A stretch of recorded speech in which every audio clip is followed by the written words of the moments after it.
decay. No, feel the fury inside, try to bury my pride, but I'll rob the grave.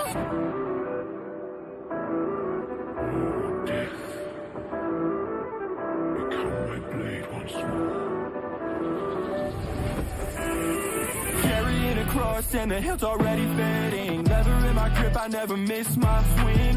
River running red from the dead, escaping. Heaven or hell, take the land between. And I bear this weight that I'm under, and no force could tempt a kneel. I bend for honor only, know this seal, it's not real. This shattered will define a spirit burning and honest. My demons paralyzed, terrified. They branded sacrifice, so tarnished early and often. My fury justified.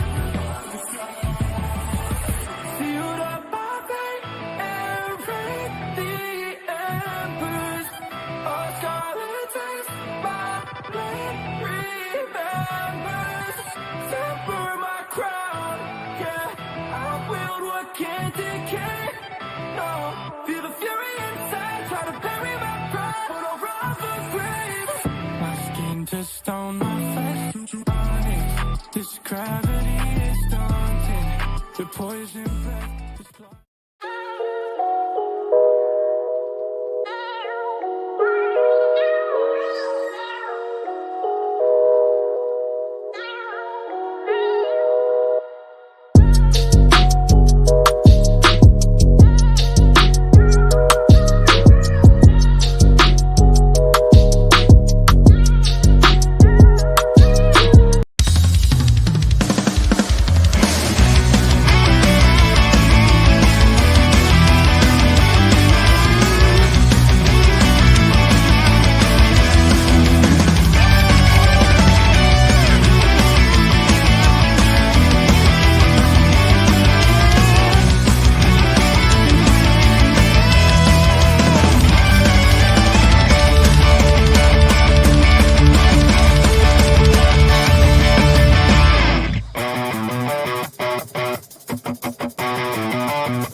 I think I fell into the wrong universe. Andrew, you're not who I was expecting. But I'm not gonna complain. We're here for GCW, right? Yeah, sure. No, I'm just kidding. No, so before we get into the intros, just a funny story beforehand. It was originally going to be me and Will, and I didn't tell our other co-host, Will, that Andrew was going to be popping on during the review.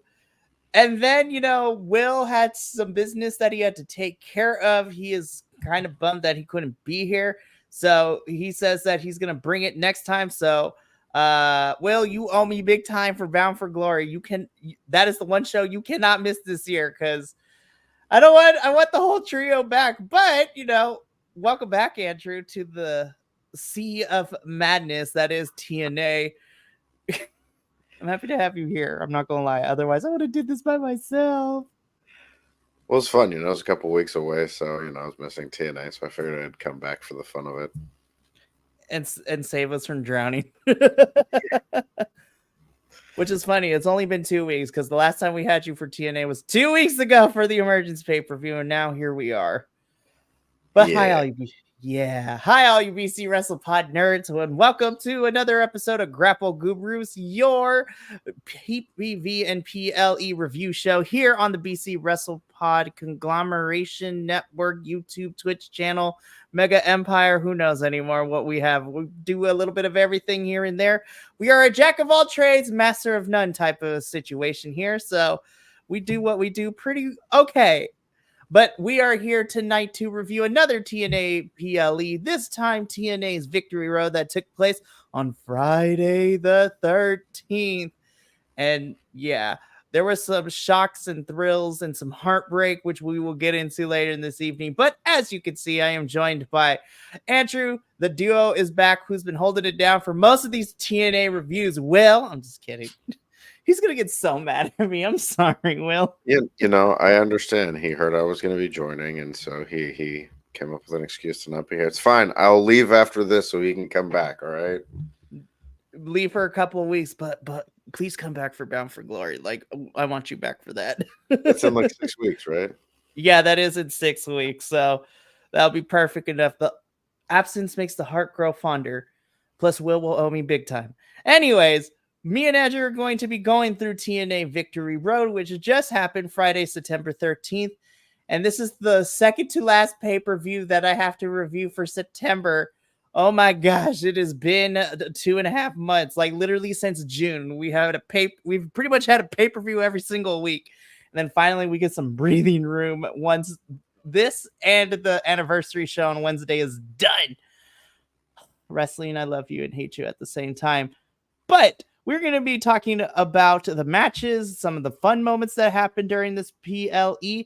But just as a fair warning, this is mine and Andrew's opinion. So if you do not like our opinions, that is okay. You can disagree. Just be respectful in the comments.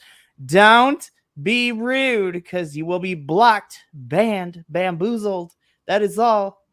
You lose. Good day to you, gents, guys, gals, and all non-binary pals. Just be respectful in the comments. Please don't make my job harder than it has to be. But I also have a special announcement, just like I did on the CMLL review and inked 2 new pay-per-views and watch-alongs. I have inked another one, so we will talk about that as we get to it. Also, stay tuned on Tuesday, because I'm announcing 2 special projects that we may or may not be working on as well for BC WrestlePod. And you can blame the professor for both of them. It's going to be fantastic. I'm worried already. Andrew's like, no. Anyways, let's get into this. So we are here to review TNA's Victory Road. We did have a countdown show. We did not like the Emergence countdown show. It did not do anything for us. And while I have to say, this one was a little bit better, but still not what a countdown show should do. But I did enjoy it a lot better. So we are going to kick off our countdown show, because the first match we ended up getting was Kushida versus, away for way too long from TNA in a hot minute, Mr. Leon Slater himself. When I saw this on paper, I was like, I miss Leon Slater, and this is versus Kushida. Should be fun. And it was a lot of fun. It definitely was. As soon as I saw this, though, I was like, yeah, Kushida kind of needs a win here. Like, I think he's going to get a win. Poor Leon Slater's not winning this one. So, I mean, it was fun. That's the best way I could describe it. Yeah, I mean, it was a solid, decent match. But again, this is the issue that I had with the countdowns from Emergence. This felt like it could have been another, Impact match that we could have had. And it's a bummer, because Kushida was in back-to-back opening matches for PPLs.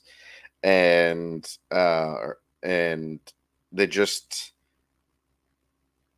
they felt like kind of letdowns for this level of event, when they could have felt like good matches for weekly events. I feel like this match makes me feel like TNA is running really light on storylines and feuds. I think part of the issue is their roster's been really small for a while. And so we're starting to run into this issue of, all right, well, we can't rehash the same old stuff. What do we do? But at the same time, I feel like we never concluded the whole Kushida Jonathan Gresham thing. And we could have been building to this stuff. I don't know what's been going on with Leon Slater, but yeah, this match had me concerned for Victory Road. I'm happy it didn't continue in this way. But this was not the opening that I had hoped for. No. And, again, I think I had a fun time with it, but it definitely didn't set a good precedence. I'm just like, are we just not fine? I guess we're not going to finish storylines or get closure to these. Whatever, TNA. I see how it is, and you're definitely right. I was like, oh gosh, stuff is about to go down this pay-per-view, isn't it? And let's get into this next match. So the second and final match on the countdown show is we had a tag team match. We had newly formed tag team Steve Macklin and Eric Young, who built their tag team on respect, I guess, versus the monstrosities that I have wanted to see from them forever in Jake Something and Hammerstone. God, these two are a menace to society, and they frighten me in a good way. And we kind of need that in the tag team division. Yeah, I mean, I loved seeing these two together. I think it's smart because I don't see them using either of these in any of the major singles titles. It's funny because both Jake and Hammerstone kind of had shots at getting runs in the X division, and then they were used as big monsters in that division that just didn't go anywhere. They're obviously not, there's too many people lined up for the world title, and I don't know what they're doing with the digital media title, but that could be, a great use for some folks that just kind of are waiting.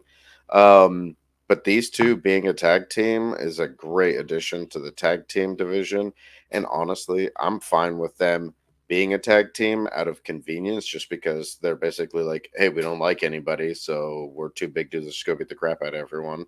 But then also come out and, let Jake have a match, and Hammerstone's just hanging out there, and they're just beating up other people, not specifically to help each other, but to just because it's an excuse to get to beat up some of the other people and like throw their weight around.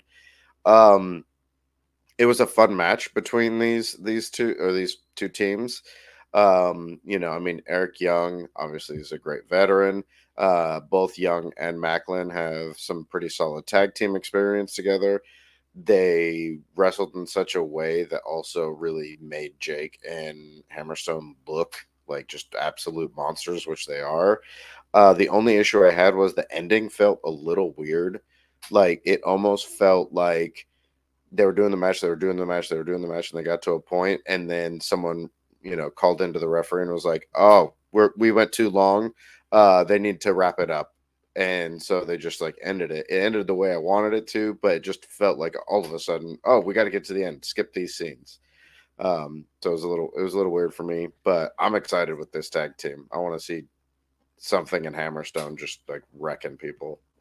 I agree. I agree with you too that the ending felt kind of abrupt, and it ended in a weird spot. It's like, oh, we could have maybe did like 2-3 more minutes and then got there, but someone hit the start button and skipped the cutscene when we had like 2 minutes left on it in a video game. I'm like, how dare you?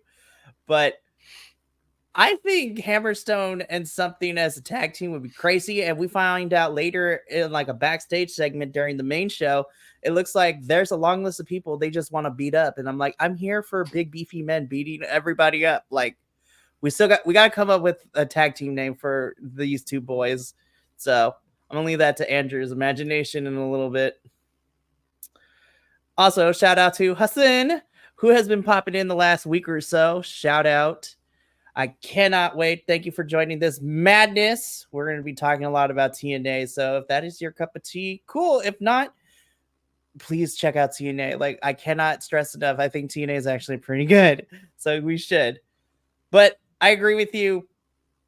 The ending felt weird, but otherwise, this did bone my confidence a little bit better than our first match on the Countdown show for Victory Road.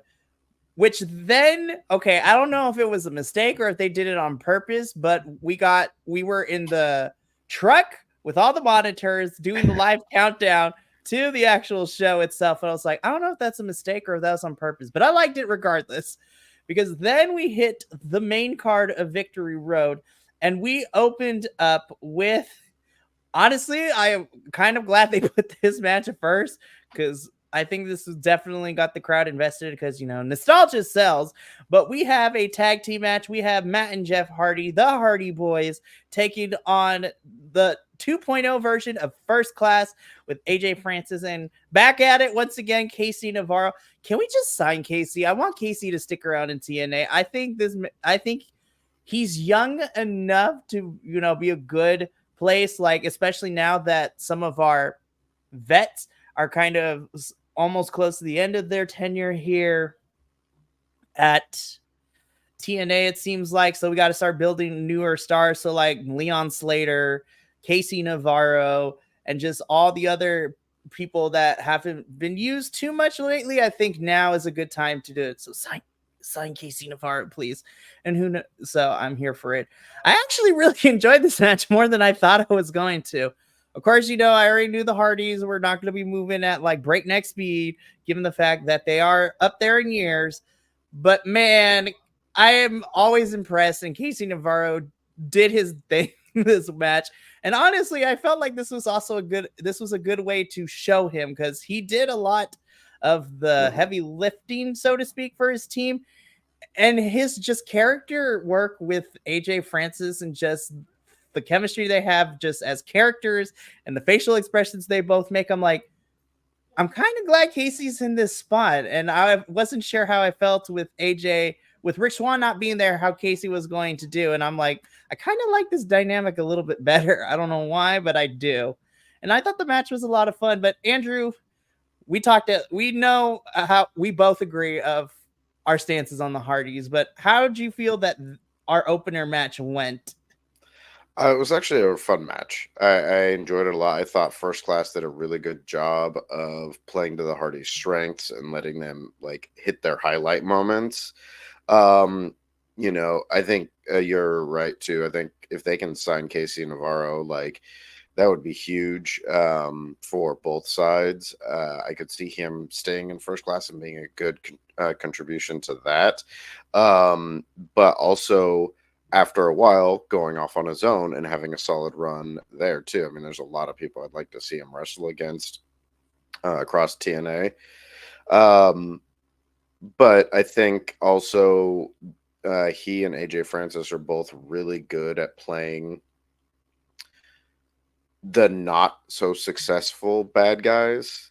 He was just getting thrown around, and the way he gets beat up is just so good. He just sells it, and his character work is great. But AJ Francis is also really good at being the bumbling giant, which plays into kind of what he got stereotyped as. And so, he plays really well into that. But at the same time, when they get the chances to be successful, they work really well together. And I think part of that is because Casey Navarro is like, he's much younger. He's got that high flying style. He's even smaller than Rich Swann, so his dynamic versus AJ Francis is much more noticeable. So I think that's what makes them interesting together as well. Like things like when he got Casey Navarro got thrown out of the ring and AJ Francis catches him. Those moments, they play really well physically and comedically together.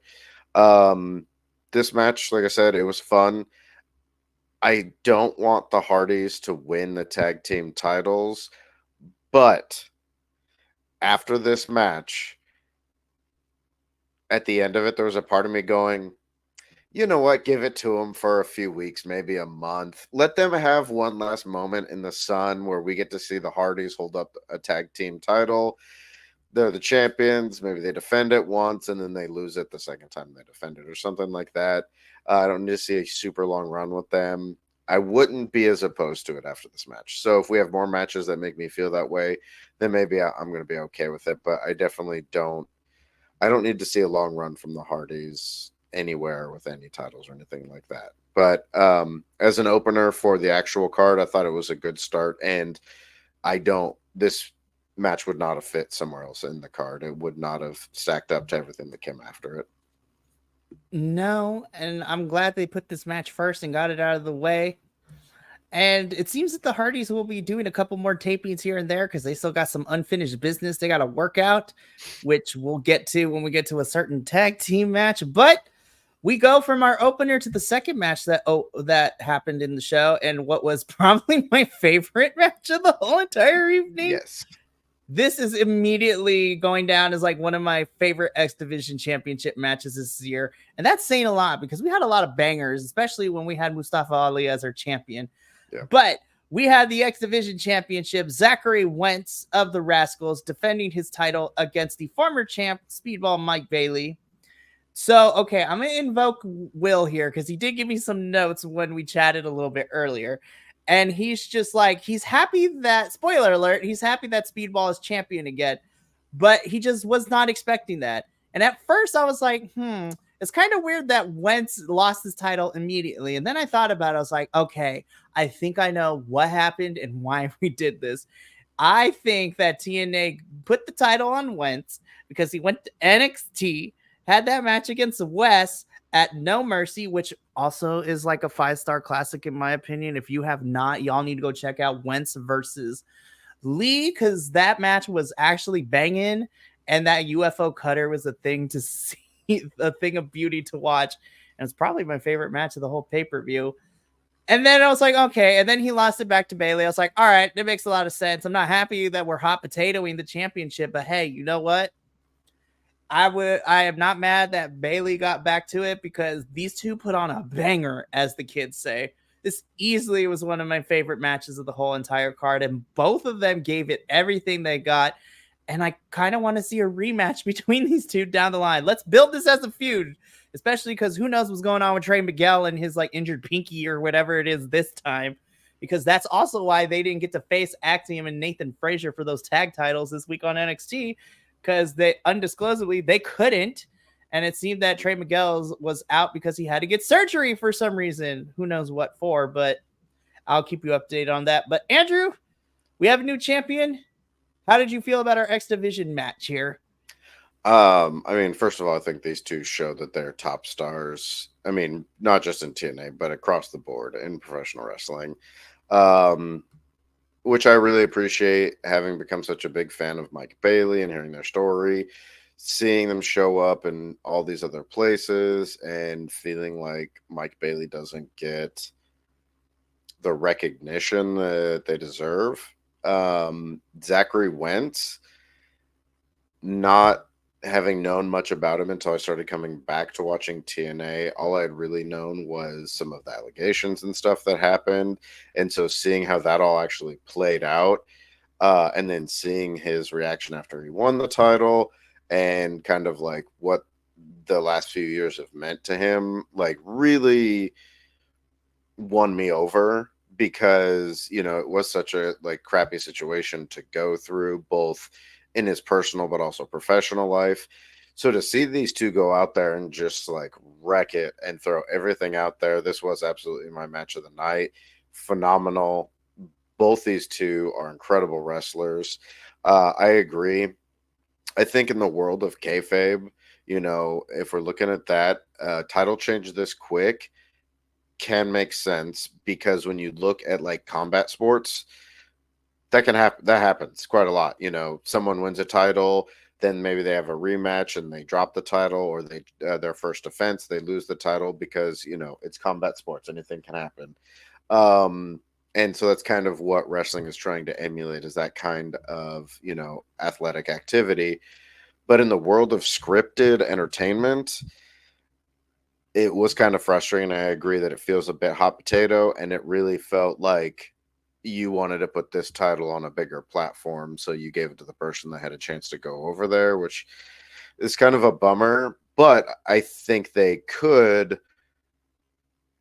use this to pay off if we get to see more Wentz and Bailey matches, especially if Trey Miguel is going to be out for a while, because I think Wentz could be an X Division star, no question.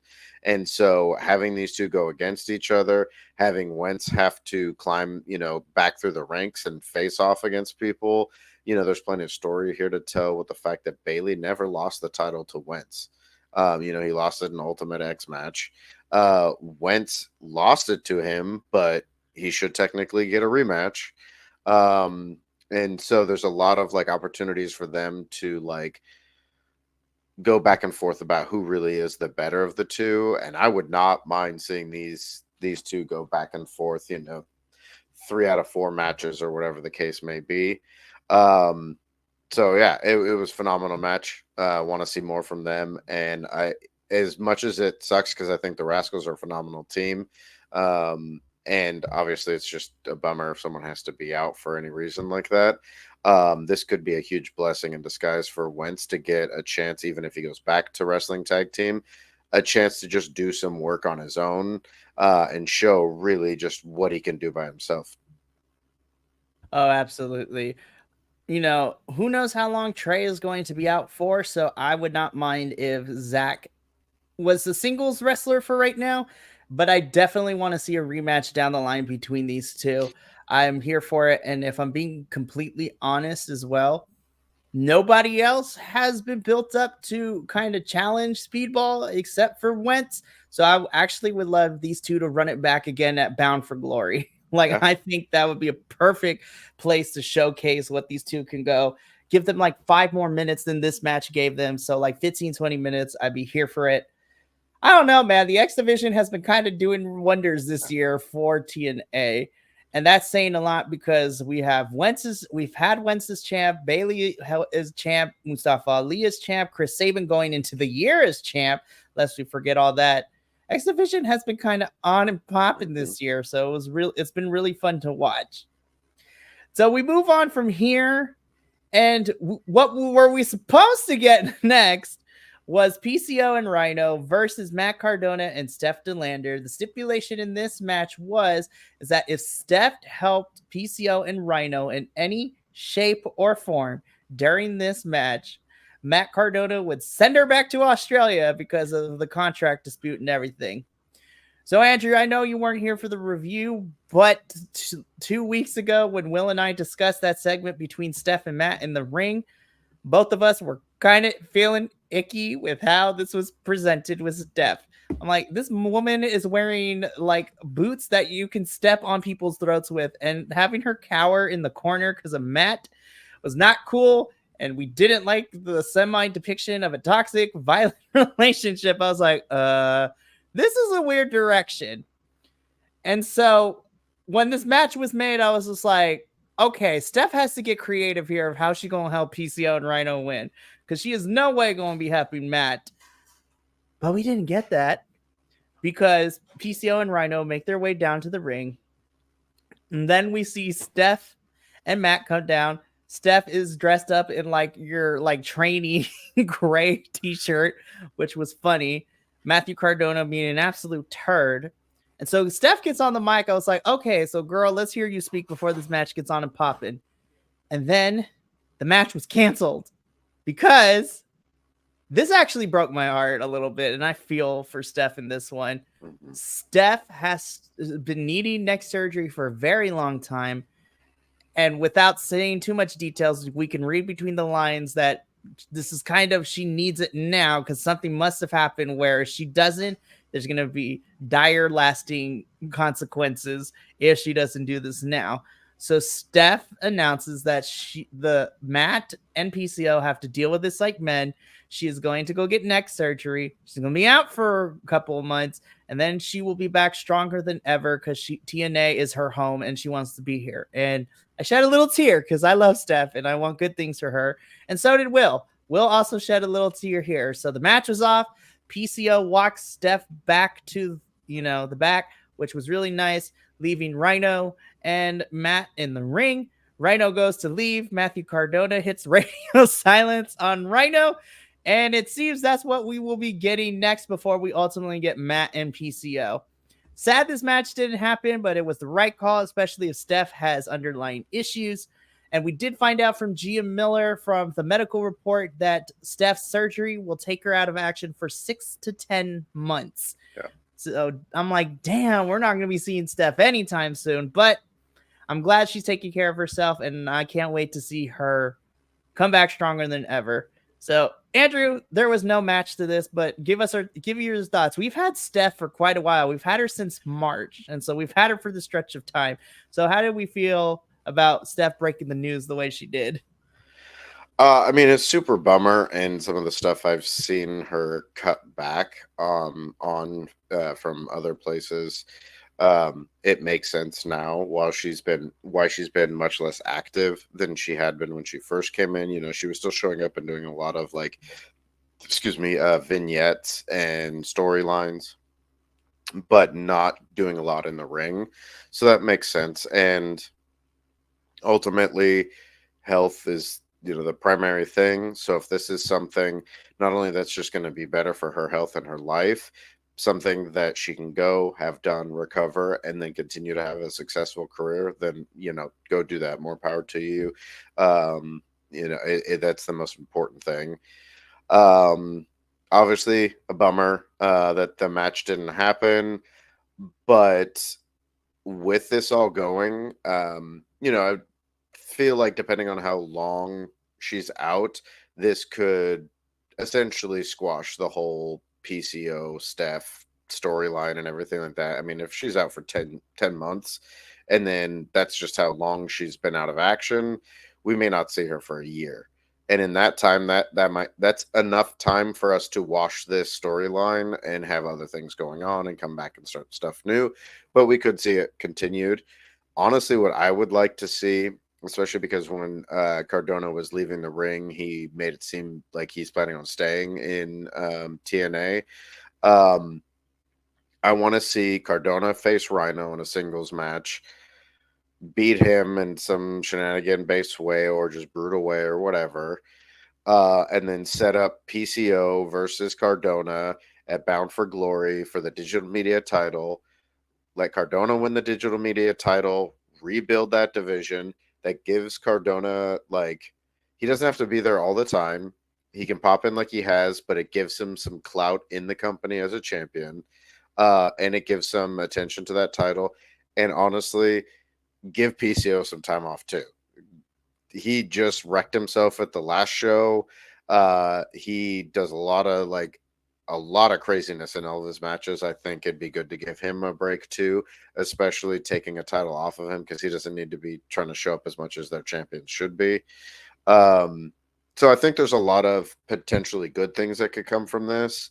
But primarily it's, Steph's health is the most important part of this. So sad news, but hopefully it all comes out good in the end.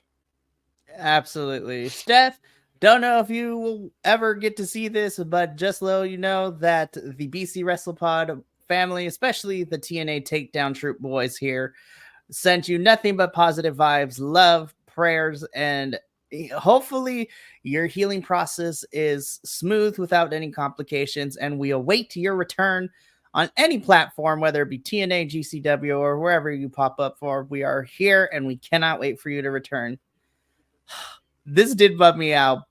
So we move on. So everyone in our predictions league got a free point for this one, because I don't think it was fair not to, because it didn't really happen. So, but trust me, that free point definitely came in handy, because your boy got hosed in the predictions league, which we will talk about at the very end.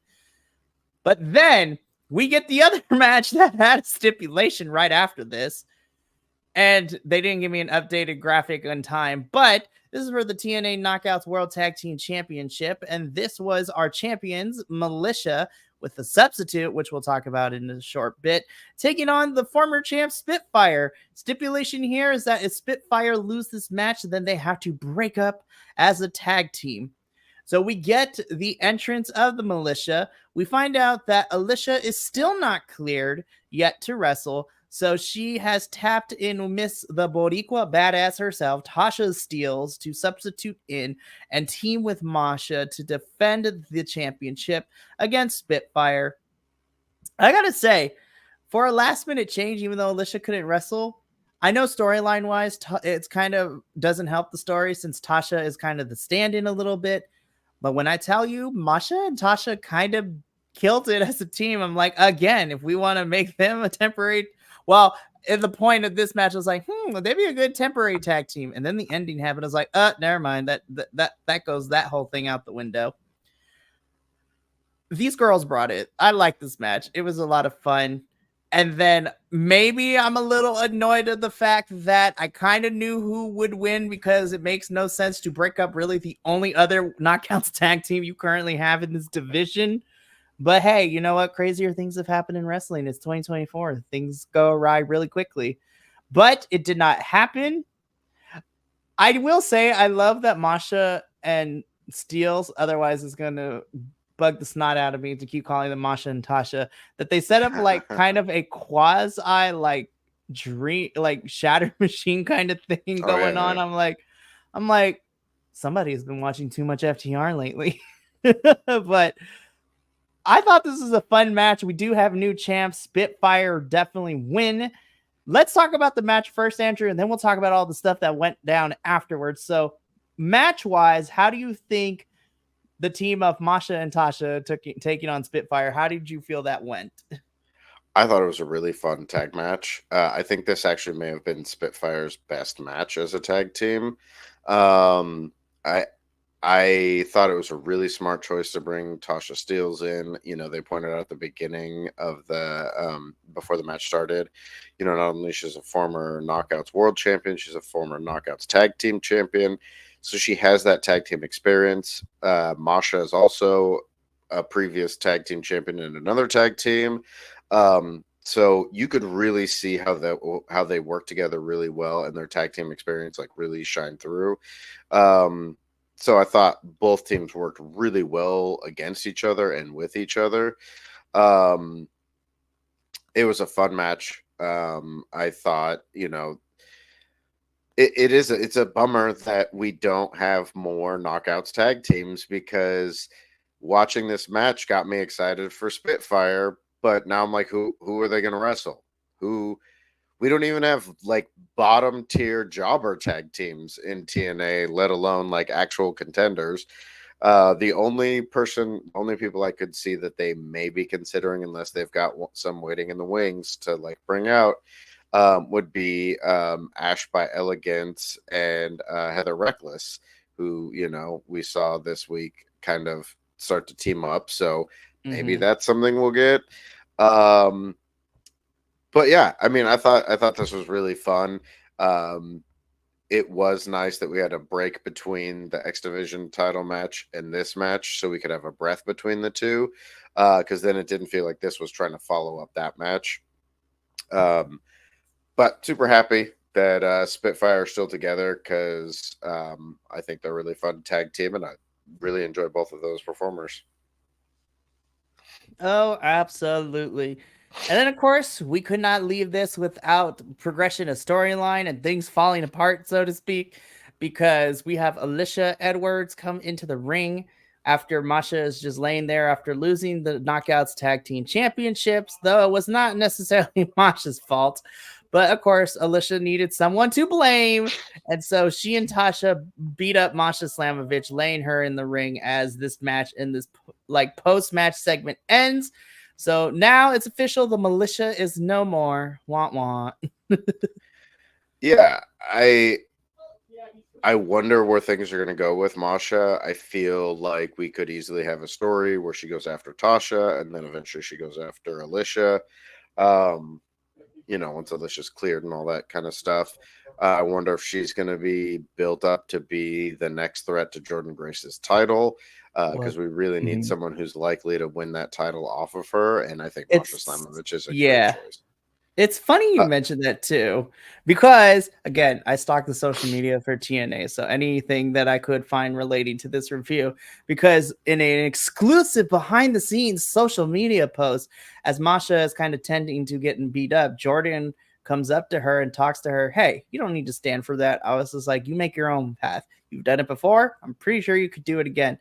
So I'm like, let's do it. Run it back, Masha and Jordynne. Give me that at some point. Like, I am here for it. If we want to do Masha and Jordynne at Bound for Glory, I'm kind of here for it. Which is funny, because in real life, Masha and Jordynne are really good friends. So, you know, that could be a fun feud going at it. But conversely, what are we doing with the Knockouts tag team division? Because we now officially have one tag team. I don't know anymore. Like, this is a weird situation. Like, unless, you know, if we want to team up Ash and Heather, which would be fun. I don't know the situation was going on with, you know, Allison Kay and Marty Bell. Like, I would love for them to come back and keep them on for a little bit, but we need to start signing more Knockouts tag teams. Like, I'm just saying, bring in some girls from AAA if you want to. Like, I'm cool with that as well. Like, because what we literally only have one true Knockouts tag team right now. So who knows what's gonna happen with all that. At this point, I mean, it's frustrating because they're locked in a thing with Jordan Grace, but Wendy Chu and Rosemary have started to team up, so like something with them. Like there's other women too that aren't being used on the TNA roster too, that it's like build some other tag teams, like do something. You need more than 2 teams to have a division, and right now you only got 1. So future TNA problems, and we'll make sure that we keep up to date for that as we build to Bound for Glory. But we move on to our next match of the evening. I enjoyed this match way more than I thought I was going to. Though I was mad. Josh Alexander, you cost me a point here in Predictions League. You were supposed to win, damn it. But we have in a singles match, Josh Alexander versus Joe Hendry. I mean, this is stemming from all the way from back at Slammiversary, in which Josh Alexander nutshotted Joe Hendry to cost him and eliminate him from the match. And then Josh has been on a tear, kind of just throwing folks around. Joe Hendry coming to save everybody. And so now they're just like, we just gonna fight at Victory Road because we can. And my God, this match was so much fun, like I knew it was going to be. I do want to highlight one part of the match, though, that popped to me the most because it shouldn't have, but it did. The spot in which Josh tries to once again go for Dick Kick City. Joe Hendry sells it like he just got punched again, but then he stands up like no selling it, and we come to find out that the Exalted One, i.e. himself, he wore a cup to protect himself, which then allowed him to get Josh Alexander into an ankle lock and to make him tap not once but twice throughout this match. This was just craziness. It was dumb, but like the best kind of dumb. I loved it so much. Andrew, how did you feel about Josh versus Joe? I think this was probably, and it's funny to say this coming off the last match, I think this was probably Joe Hendry's best match in TNA. Oh, absolutely agree.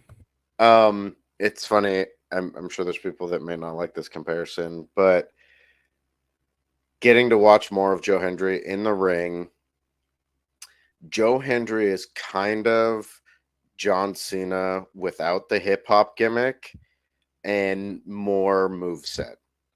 He's got this charisma and all this stuff, but he's not, he's not the wrestler like Josh Alexander is. He's not a high flyer. Yeah, he can be a powerhouse sometimes, but he's still not a Jake something, or anyone like that. His biggest attribute is his charisma, but he does a lot of really good things in the ring as well. But this really, he worked really well with Josh Alexander. I think it helped that Josh Alexander is such a phenomenal wrestler too. And the fact that Josh has built himself up to be a villain, and Joe Hendry has just become the people's hero. That this was just, it was good versus evil. It was, good guy versus bad guy. It was so much fun. And I really liked the finishing sequence with all the, with the cup and all that kind of stuff, especially with the ref bump and the, I thought for sure, ref bump, this is going to happen. Josh Alexander is going to do shenanigans. Joe Hendry is going to lose. We'll set up more stuff or whatever later. And I love that swerve that we got on that kind of turned everything around. Yeah, it was a fun match. I really enjoyed it. It was really fun physically and just entertainment wise. I had such a great time with this. And even though Josh Alexander costed me my point in Predictions League, I will say I am so happy that Joe Hendry got this win. You have to think that with Bound for Glory coming up, with the momentum that we've seen in the men's division, now that, spoiler alert, now that Nick is done with Moose, you have to think Joe has to be the one to face Nick at Bound for Glory. It's got to happen. There's nobody else that has any claim to that. Well, especially because like Mike Santana is refocused from the title to focusing on Moose. So that would be the only other person I would figure would be going for the title, but he's got other feuds going on. And with Joe kind of like, I don't want to say done with Josh, because I think Josh is going to make his way back to Joe in some capacity. I'm scared he's going to cost this man the title, but yeah, I think Joe is going to be the one to face Nick at Bound for Glory. Give this man a main event already. Like, this man has done so much in 2024. Not only being so good in TNA, but also being an excellent representative of TNA in NXT. And having a really great match against Ethan Page, though that Ego's Edge was the nastiest thing that I have seen Joe Hendry take this year so far. I don't know, because I want Nick to hold on to the title, but I also want Joe Hendry to have a title. Like, I don't know who to root for. I think Nick needs to hold the title for just a little bit longer. He needs to have a couple more challengers. I think having Nick against Joe is too much of face versus face. I think someone needs to be in between the two of them, and it needs to be a darker character. You know, someone who's either heel or at least anti-face. And so I think there needs to be that. And I feel like let Nick get through the year as the champion. Let Joe Hendry win it at like the beginning of the year, and then let him run for the year with the title. Give Joe Hendry the title at like Hard to Kill next year. I would love that. But yeah, I'm pretty sure that we're getting Nick versus Joe at Bound for Glory, and we'll see if Nick gets a little bit darker or somebody stands between the two of them. I mean, we do have a random JBL walking around somewhere, so who knows what's going on in that, which we'll talk about it when we get to our main event. But Josh and Joe, you definitely did the dang thing, and that was an awesome match you put on. Yep. So then, Andrew, I have questions. I don't know what we're going with. Like, I think, okay, let me get this out the way. I love the match. And again, I knew that I was going to, because ABC in the system, fantastic tag teams.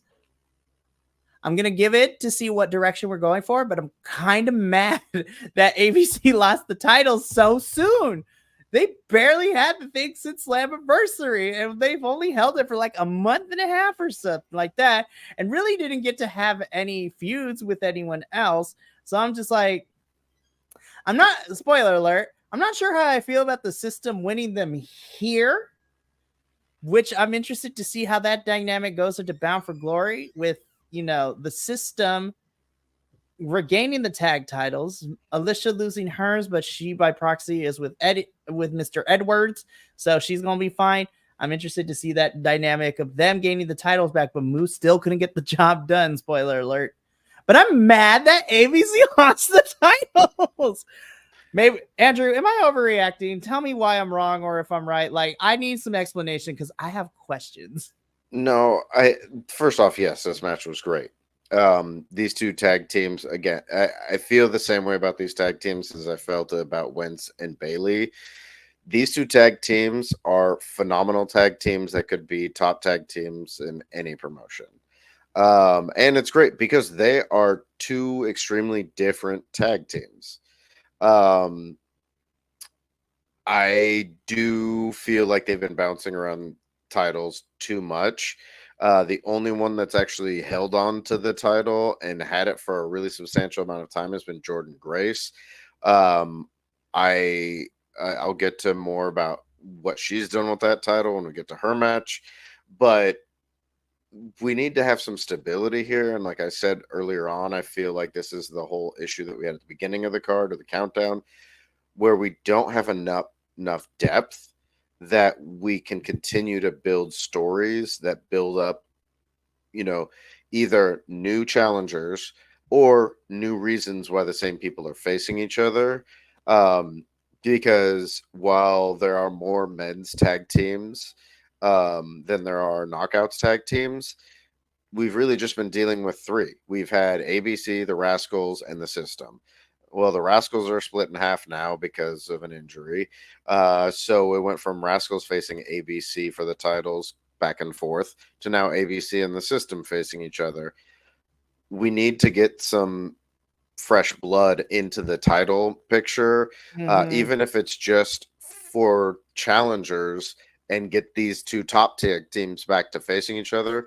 But we have other tag teams. We have other people who can be tag teams, hopefully with like Hammerstone and something is a great addition. Yeah. We also have the good hands, even though they're really Yeah. heel that we can. And we just signed Sinner and Saint not that long ago either. Get these people on the show. Like, so yeah, there's plenty. There's at least more options of tag teams for the men's tag teams, but we need to spice things up, have some variety in there, see some excitement.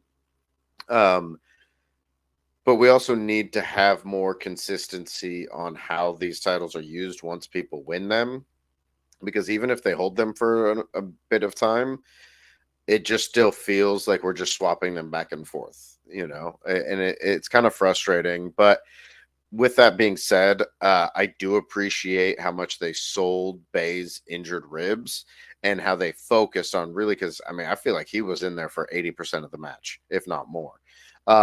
And it's smart because that plays exactly to the system style and the wrestling style of Edwards and Myers.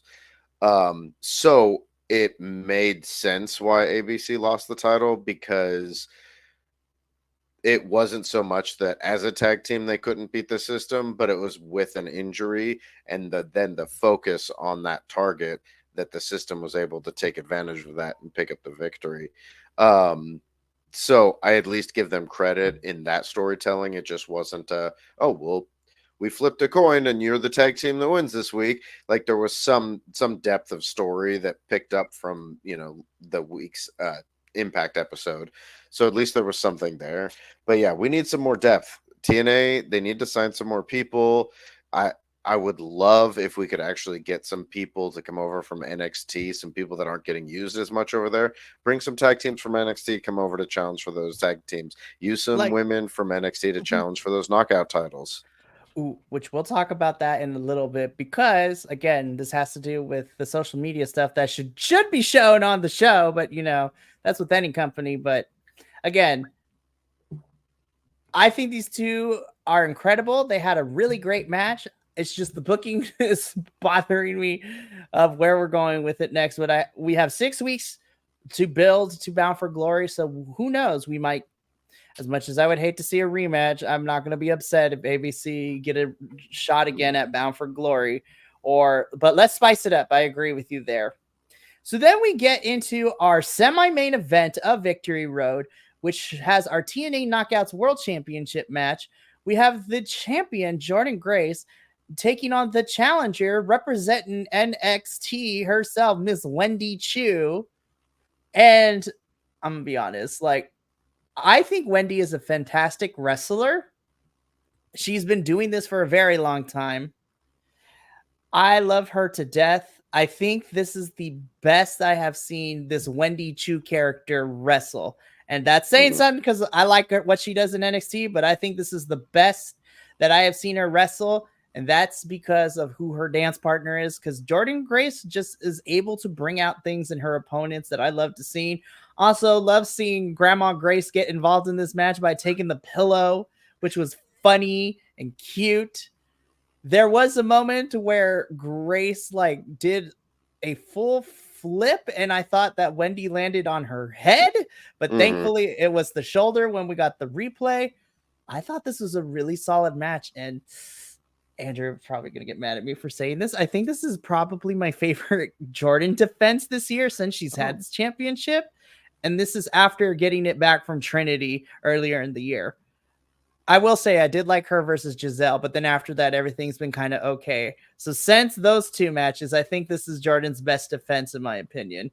But of course, you know, Jordynne wins. We'll talk about what happens afterwards. But Andrew, how did you feel about Jordynne versus Wendy?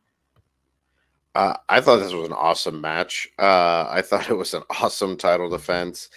I would have to go back and look, but it was definitely one of the best Jordynne Grace title defenses. I don't know if I can say it was one of the best title matches that she's had, because she's also had some phenomenal title matches. I I'm looking forward to a showdown that it seems like we're gonna get with Jordan against another wrestler. Even though they've wrestled before, I think we're building to the rematch for that. And I have to say, TNA may not have a deep roster, but Jordan Grace and TNA have done an absolutely amazing job of making the most with her title reign. Because they've, she's run through basically all of the TNA knockouts. But this partnership with NXT and them opening the door with WWE has allowed her to go over there, show up in things like the Royal Rumble, show up in NXT, challenge for titles in NXT, put her title on the line in NXT, have open challenges and have people from NXT and other companies come in and challenge her. And so they have found ways to really make this title reign for Jordan Grace really feel big. And I feel like what they've done and how she has looked, I mean, showing up in GCW, doing all of this stuff, I think it's really reigned in Jordan Grace as at least of the modern era, the greatest knockout in TNA, and easily up there with people like Gail Kim and Trish Stratus, as not Trish Stratus, sorry. Oh my gosh. Gail and Mickey Awesome James Kong and Mickey James too, yeah. So up there as some of those like top names of people that have held the Knockouts title, especially when you look at the fact that she's a Knockouts tag team champion, a digital media champion, a world champion. She's the first woman to win the Call Your Shot Gauntlet. She's done so many phenomenal things. The first person to defend a TNA title on NXT. So she's just done so much in her career in here, and it's really smart because this reign could have felt really underutilized if they had only just stuck with TNA stuff.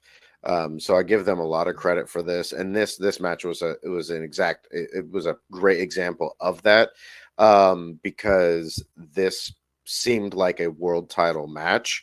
And credit to Wendy Chu too, because I know she's just back fresh off of an injury, I believe. And coming out here, getting a shot at the TNA Knockouts title, getting this chance to work with someone like Jordan Grace and Rosemary, and becoming a big character in both TNA and NXT. So shout out to both of them because they put it down out there. It was great. Exactly. Well, speaking of Rosemary, because post-match, we see Rosemary attack Jordan with Wendy. And so we're continuing that little partnership between Rosemary and Wendy Chu, with Jordan Grace being sent the message from the two of them. And then, so I have a conspiracy theory here. I think because after the pay-per-view was over and going on social media, Jordan Grace cut this promo on Instagram saying that she is annoyed that Wendy and Rosemary keep involving themselves and trying to take her down. Well, two can play at that game, and so she has somebody who she can call in order to even the odds a little bit. And I think I know who that person is, because over on NXT, Rosemary and Wendy not only to attack Jordan, they attacked another person who was having a match with Jordan when she had that open challenge. I don't know if it's going to be set for television. I don't know if we get something at Bound for Glory, but at some point, probably not Bound for Glory, I think we get a tag team match of Rosemary and Wendy taking on the team of Jordan Grace and her most recent opponent, to where that match ended in a no contest because of those two, in Sol Ruca. Yes, that would be amazing. Which then, if we want to find an opponent for Jordan, one idea is a fatal four-way between the four, but if you want to just do Jordan versus Sol Ruca at Bound for Glory, like, I'm kind of here for that. I'm not going to lie. I mean, depending on how they play it, we could see a tag match between the four of them in NXT. I don't know what the next big NXT event is. Halloween Havoc would be, funny enough, Halloween Havoc would be the day after Bound for Glory. Oh, geez. Which is funny because that's a great card for Wendy Chu and Rosemary to be on. But, I don't know if we get something with them to build up to it, but I could see them either going with something with Sol getting a rematch, or leading to another match, like I said, with Rosemary challenging Jordan Grace, because shenanigans happened in the last time that the two of them faced each other.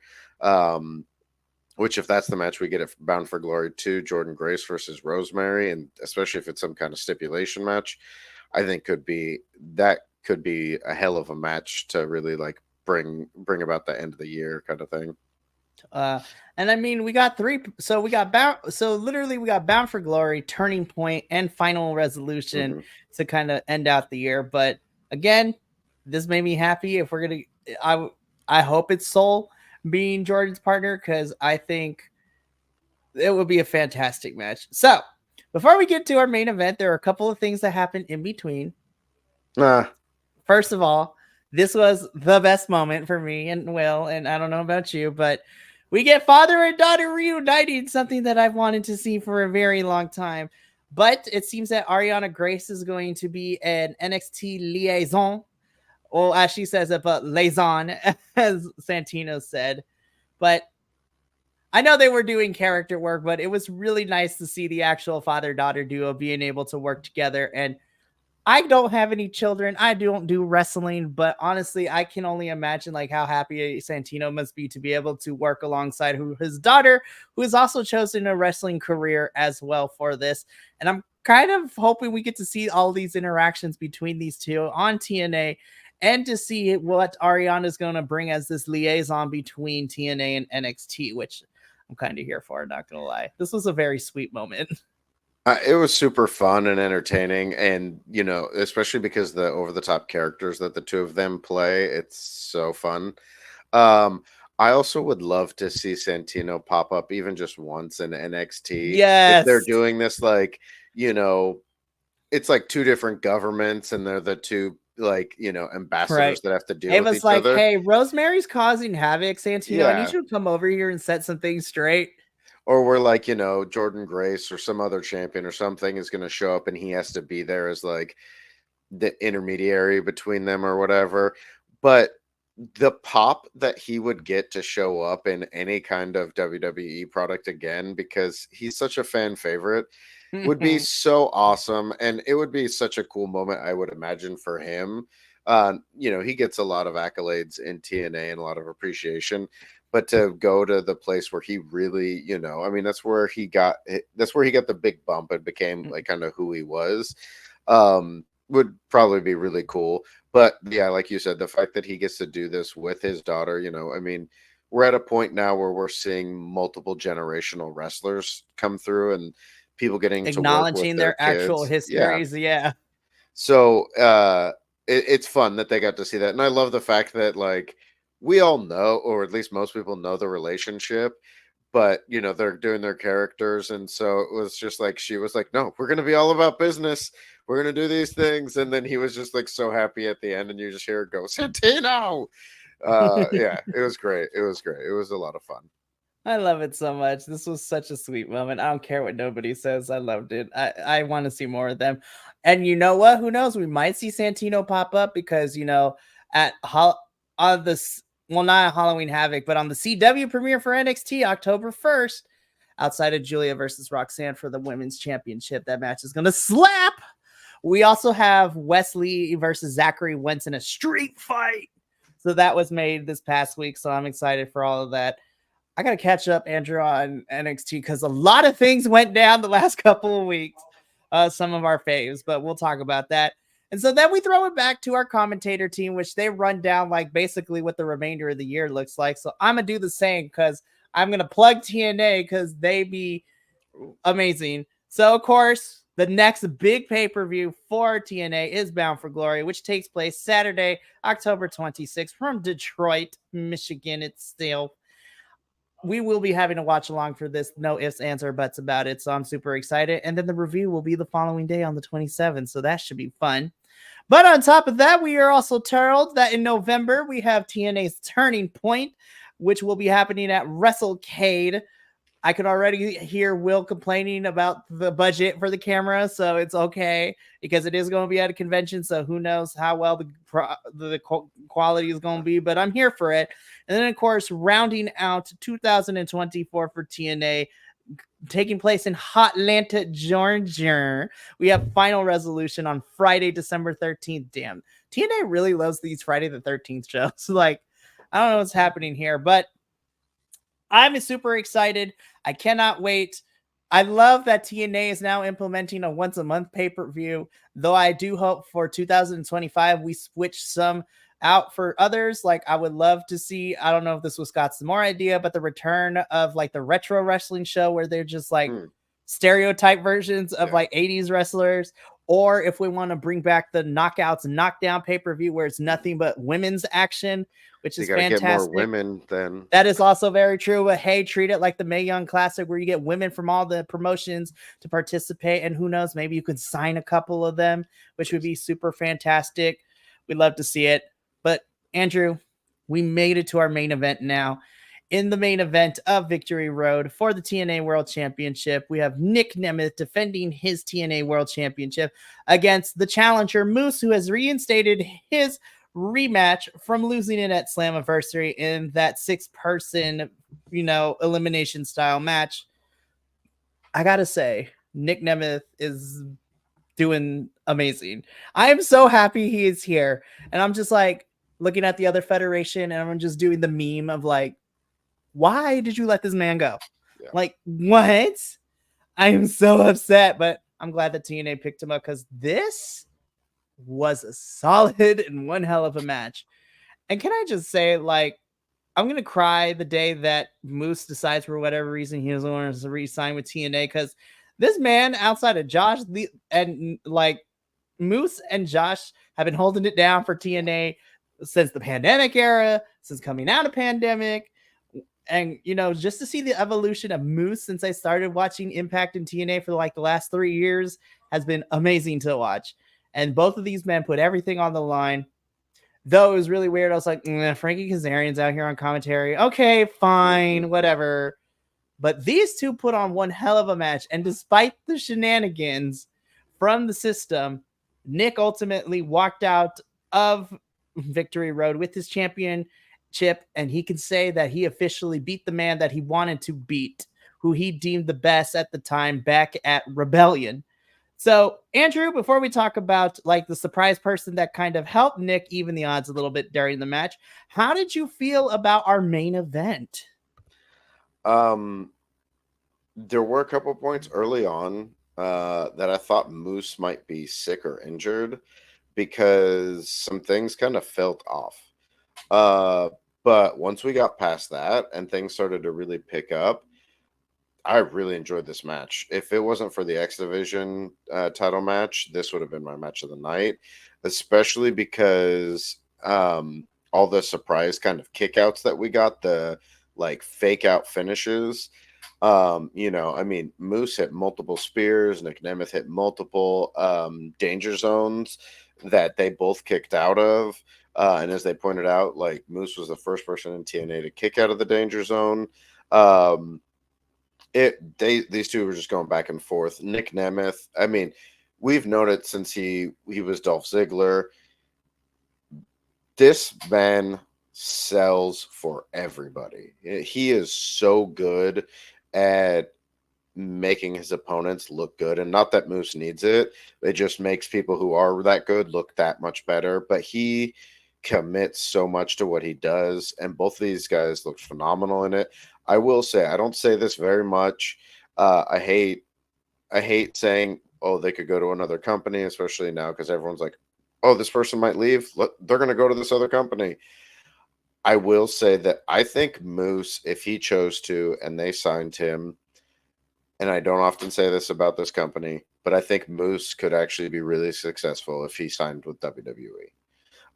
He's got the style and the look that they really enjoy having, and his abilities. He could do phenomenal work there.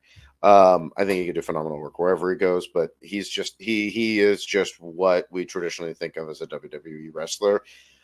Phenomenal, both of them. I really enjoyed it. The finishes were great. This was my second favorite match of the night. I think the Wendy Chu Jordan Grace was probably just close behind this as a super close third match. I'm excited to see what we do with Nick Nemeth. I feel like his run with the world title is going to be just like Ali's run with the X Division title. I think each time we're going to see him have these championship matches, it's going to be huge. It's going to mean something. It's going to feel like a world title match, like his match against Ali, his match against Alexander, now his match against Moose. He just brings that quality to it, and that's what we need to see with Nick Nemeth in TNA. I'm just super pumped from it. This is kind of as I was at the start of the night. This left me really excited to see what else we're going to get. Absolutely. And so I'm super excited. I can't wait to see it, but let's briefly touch upon it because we also had an appearance from the same man at Emergence towards the end after Nick defended his title against Josh, but the system came out towards the finishing sequence of this match and were causing havoc. And then we just had a wild JBL just laying out Myers and Edwards. And this was after that Santana came and took JDC to the back, mind you. Yeah. Like Santana took care of JDC. And then you have Mr. JBL take out Myers and Edwards, which allowed Nick Nemeth to pick up the win. Though, like, JBL didn't directly like cause a distraction for Moose or anything, because then we had like that false finish afterwards. Yep. And then ultimately Nick Nemeth walked out. And, you know, JBL just gave Nick the nod and then left through everything. And so who knows what's going to happen? We'll see. I'm interested to see if Mr. JBL gets involved into what's probably going to be Nick versus Joe at Bound for Glory for the title and how that's going to play out. But Andrew, we've made it to the end of Victory Road. This was a really fun pay-per-view. This definitely was a lot better than Emergence. So now we've come to the point in the show where we talk about our final thoughts and give our final empanada ratings for Victory Road. So I will go first. I thought this was a fun pay-per-view. I will say the Countdown show didn't necessarily bode the most confidence in me when we started, but by the end of this, I was like, damn, they actually did a pretty solid job, and everyone kind of brought their A game for the most part for this. There were some minor things that I did not really like or understand when it came to booking decisions, but we do have, for a 2-week build pay-per-view, I'm going to say, like, it was actually pretty decently done, because normally the 2-week build pay-per-views never tend to be very good, as we've had experience before this year and last year. But I thought Victory Road was overall solid, so with that being said, this is probably being a little too generous, but I don't care. It's my opinion, and that's all that matters. I'm going to give Victory Road a solid 7.5 empanadas out of 10. I think it was definitely a strong show. I wasn't bored like I was during Emergence. And you know what? I think they did a good job and they did a smart job of having some of these matches be, hey, rematch clauses are being acted in effect. Get those out the way so we could potentially build to some more fun stuff happening in 6 weeks at Bound for Glory. But I give 7.5 empanadas to Victory Road. I thought this was solid. Yeah, I guess I'm being generous too. So if I include the Countdown show, I give it a 7. Without the Countdown show, it was a 7.7 or 8.75 for me. So I rounded it out to a 7.75. The event started off feeling like we were going to get another Emergence, but once it started going, it just kept going and really, it was once we hit that X Division match, which was my match of the night. We just kept trucking along and we just kept going, and it was a lot of fun just every single time, every match that we had. You know, I think the main event and the X Division match were the two highlights, but everything in between was just a lot of fun and really good matches. I do agree that it's nice we got rid of some of the rematch clauses, though you could just argue that the people that lost their titles now just have their own rematch clauses. So hopefully we can continue and get some fresh stuff, because I feel like we now have cleared the plate of some of the stuff that we had going on. So now let's start getting some fresh things, because for a while TNA had some high ranking events for me, and the last few have kind of dipped down into the mid of the road kind of thing. So fingers crossed that we get some more excitement from TNA. Absolutely. And I'm pretty sure we will, because now with our, I guess you want to call them fall pay-per-views out of the way, or at least the road between Rebellion between Slammiversary and Bound for Glory. We had Emergence, we had Victory Road, but now we are up into the next 6 weeks. We are on the road to the final Big Four pay-per-view for TNA, the tentpole pay-per-view, if you will, of the year, which is Bound for Glory. I'm super excited. So before we sign off, I do have 2 things that we need to go over. First and foremost, I calculated the scores of our TNA Predictions League now that Will had given me his predictions this morning before he watched Victory Road. And this is where everyone stands. Again, I got hosed, so this is how bad I ended up doing. So, you see a set of 2 scores, one in blue and one in kind of yellow gold. Ugh. So the blue scores indicate how each of us did for Victory Road, and then the yellow scores dictates how our overall standings are for the year in TNA predictions. So as you can see, I ended with a record of 5-5. I got hosed here. Andrew won Victory Road with a record of 8-2, and Will got a second place with Victory Road with a score of 7-3. After tallying the overall results, because I did so poorly and Andrew did really well, we are now in a two-way tie for first place. Tying with a record of 30-16 is myself and Andrew. So we are literally neck and neck, and then not too far behind. If Will can kill it over the next 3 pay-per-views, who knows what will happen. But in third place, the score is 25-21. We have Will. So who knows? But by the end of this year, Will might have you wearing a wrestling singlet. That's rough. Will's almost got a 50% record. It's not looking great for Will.